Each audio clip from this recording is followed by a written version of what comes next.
अब हम बात करते हैं 6 मंथ की, जिसमें हमारे पास जो है 23 से 27 हफ्ते 23 वीक टू 27 वीक्स आते हैं। इसमें जो है वो सबसे इम्पॉर्टेंट चीज़ आती है क्विकनिंग, कि इस महीने में जो है 5वें महीने के आखिर या 6वें महीने के शुरू में जो है वो बच्चे की हरकत होना मदर को महसूस होना शुरू हो जाती है। इसके अलावा जो है वो विजिबल यूट्राइन ग्रोथ होती है कि जो मदर है उसका बेबी बम्प जो है वो क्लियरली नज़र आना शुरू हो जाता है। इसके बाद जो स्वेलिंग आपको पहले सिर्फ पाँव की हद तक हल्की फुल्की होती है, वो बाजू का जो वो है एंकल या आपकी लेग के आपकी टांगों में भी हल्की फुल्की जो है वो स्वेलिंग आना शुरू हो जाती है। इसके अलावा जो है बाज़ औक़ात कार्पल टनल सिंड्रोम की कंप्लेन होती है कि आपका जो हाथ है और या उसकी जो फिंगर्स हैं उनमें आपको हल्की सी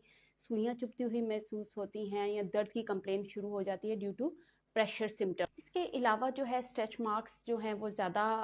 होना शुरू हो जाते हैं और जो है आपके पास कॉन्ट्रैक्शंस जो है हार्मलेस कॉन्ट्रैक्शंस, पेट कभी कभार सख्त महसूस होना जो है वो थोड़ा ज़्यादा होना शुरू हो जाता है।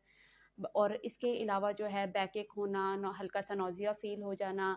खाने को दिल ना करना या बहुत ज़्यादा एपिटाइट का इंक्रीज हो जाना, ये भी एक कॉमन सिम्टम्स आती हैं प्रेगनेंसी में, या मूड स्विंग्स हो जाना किसी वक्त।